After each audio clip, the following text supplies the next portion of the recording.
how did I'm a Lesbian come about? The song in general. So Just Jay is freaking phenomenal, man. And I would like to highlight her music on my show. Your career has been you've been doing it for a long time, haven't you? For a long time, but I ain't gonna say how long because I'll date myself. Are you ready to dive into the world of music? Get ready for Let's Chat and Jam, the show that brings you the hottest artists and the most incredible stories.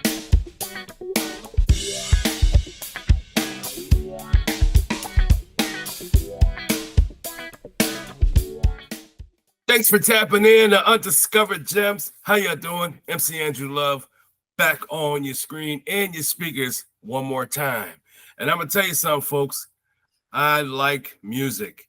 And this one brother, I met him a long time ago on a Janet Jackson remake. I heard it on one of these DJ sites. And I was like, man, this guy got skills. I'm digging the vibes. So I hit him up on Instagram. And the brother's so professional, he responded to me.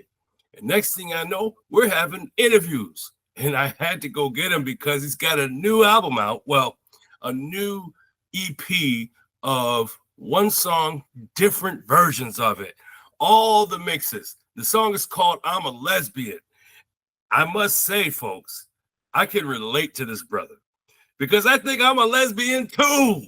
I think it's a club here, folks. And I can't wait to talk to him, and I can't wait for y'all to hear him because this brother is so ill at what he does. He's from Seattle also, folks. So you know he's got talent, you know, because this brother has his own style. So without further ado, let me bring the man in, shall I? Well, yes, I shall. It is the one and the only Ronnue. What up? Hey, Ronnue, man, it's been such a time since the last time we spoke, and you've got this new album or EP out now. It's called I'm a Lesbian, all the mixes. So I wanted to go through these mixes with you and to get your take on this album, because I'm gonna tell you something. I heard it on SoundCloud. But it's on all the platforms, folks, so don't get it twisted. You could go to any platform that's streaming music and find Ronnue there, Ronnue, and he'll pop up like a Pop-Tart out of a toaster. First of all, how did I'm a Lesbian come about? The song in general. So it's twofold. I was on the phone with one of my homeboys, right? And we was just talking. He said, I'm a lesbian. I love P, right? And I said, I thought to myself, I said, ooh, that would be a dope concept for a record, right? So a lot of my songs come from conversations. People will say something and it will strike a chord in me, right? So I did what I've done in the past, and I just got quiet and I wrote down that title. And then I started thinking about it, right? So that's how it initially came through. But so I said to myself, I said, it's going to be from a man's point of view, but I have a lot of lesbian friends, right? I said, but I'm going to tell it from how I hear the lesbians speaking. You know what I'm saying? So if you listen to a lot of the things I say in there, this is a lot of their rhetoric. And this record bumps, by the way, folks. You can put this in your car, turn the bass way up, and you're going to feel it in each and every single part of the vehicle. And every speaker is going to knock because Ronnue, not only is he a songwriter, he's a producer, he's an engineer. He does all of this stuff for his music. And every song, I'm sorry now? Director, I do my videos. Oh, come on now. Give it to us. So let me ask you a question, though, before we go on. How did you get involved in music? Like, what brought you to the dance? Well, music has been a part of me since my mom said since I've been a baby, I've been singing, dancing. She said she used to dance all the time with me. And my grandma said, that boy's going to come out loving music. And she said, I came out loving to dance, loving to sing. So when a lot of the boys growing up were out playing football, basketball, whatever, I was writing music, writing songs. And I produced my first song when I was 12 years old. And it went from there. But it wasn't for me. For me, it was for my best friend, who was a phenomenal singer, and I wrote this song, and I said, "You want to sing it?" She said, "Yeah," and it just came out so well, and I've been doing it ever since. Ronnue, what do you do for the community? Because I know you're busy out there. So I'm an educator. That's my 9 to 5 job. So I work in special ed with youth that have been labeled as challenging. But I don't believe there's anything as a challenging kid. I just believe you have to unlock their way to learning. Hell, they tried to label me as a challenging kid, but luckily I had a very strong Black mother that wasn't going to allow me to be put into the system. And I've had like a 99% success rate with the kids I work with. And everybody asked me how. And I said, because I used to be one of them kids. And I think a lot of people forget that we used to be kids and how we felt. I never forgot, So that's one thing I do is work with the youth. Then I also have a bunch of really phenomenal friends like Nikita Mathis, Jerry Hill, Joe Jackson, that they're business owners and they'll give back to the community. And I work with them when they ask me to come in on a project, and like we do meet and greets. Jerry just called me up today and said, "So what are we doing for the holiday?" We're gonna feed the homeless. We're gonna go to a shelter and cook. And I've done this before.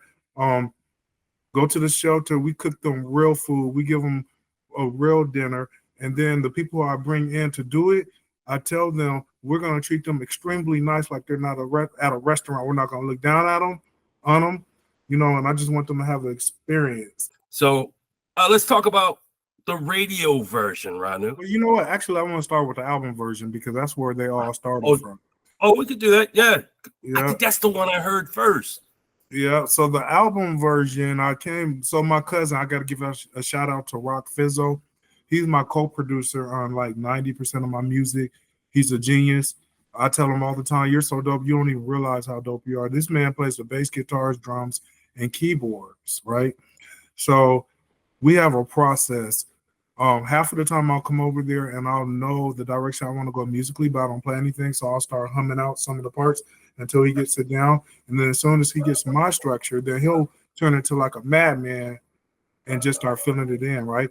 The other time I don't know where I want to go musically, right? And so he'll tell me to just sing it, and I'll sing it, and he'll start playing chords until he finds the chords that I like.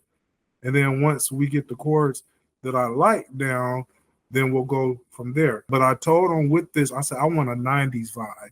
I want something that Jodeci would do or something that H-Town would do. And at the time, this was before all the crazy stuff with R. Kelly, but R. Kelly vibe. I want that type of vibe. And he said, "Okay, I got it." So that's where we went musically. And with all my songs, I start out with the original version, the longer version first, right? And then after we get that done and mastered, then I'll say, "Now let's do our edits. Let's do a radio." So the original version is 5 minutes and 12 seconds. Radio is not going to play that. Radio play anything from 3:30 on down, and now they're even doing 2-minute songs, right? Just Jay is freaking phenomenal, man. And I would love to highlight her music on my show, man. Okay, well, I'm gonna make that connection because I think she's a phenomenal rapper too. And I keep telling her that when I get out there, I really want to executive produce your album. The way I met her was I do a lot of open mic night shows or open mic shows, and she was there and she got on stage and she just rocked it. But she doesn't sound like any of them other female rappers is out there now, but she does to me sound like a cross between Left Eye and the Brat. So then when I did I'm a Lesbian, I asked her, "Would you mind coming in on that song?" She's like, "Absolutely." Killed it again. You know what I'm saying? I think that she's gonna be a breath of fresh air when she finally does hit the market, because there's no one, she's not sounding like all the rest of the females out there, and she's more versatile to me about what she writes about. And I think you're right, man, Ronnue. When she does come out, she's going to be looked at like, "Wow, you are really good. We got to push some money behind you." And so that's what's going to happen with her, man. Her career is just starting. It's just starting. Yeah. Yeah. Your career has been you've been doing it for a long time, haven't you? For a long time, but I ain't gonna say how long because I'll date myself. This has been a great conversation, man. I really enjoy the time spending with you, but I really enjoyed the music. And I know you guys have too. And you ain't got to take my word for it. You can go tap into any platform, Apple Music, YouTube Music, Deezer, Pandora, iHeart Radio, Napster. The list goes on and on and on. Because wherever there's streaming going on, folks, Ronnue is in the middle of it. So, Ronnue, can you give some advice to some of the youngsters that are coming up that want to get in and do what you do? First of all, never give up. Never, ever, ever give up. All of the greats, from Michael, Prince, Whitney, Madonna, Beyonce. Doors are going to be slammed in your face, but believe in yourself. But then within that, study your craft. If you can learn an instrument, learn an instrument. If you could take vocal lessons and take vocal lessons. If you can learn theory, and then build you a team that's going to help you get your stuff out there and help you get to the next level. But anyway, folks, I got to roll out. Ronnue's got to roll out. I know he's a busy man and he's a teacher, so I know he's exhausted. So we're going to get out of here, folks. But thank you. Peace. Yeah. I'm a lesbian.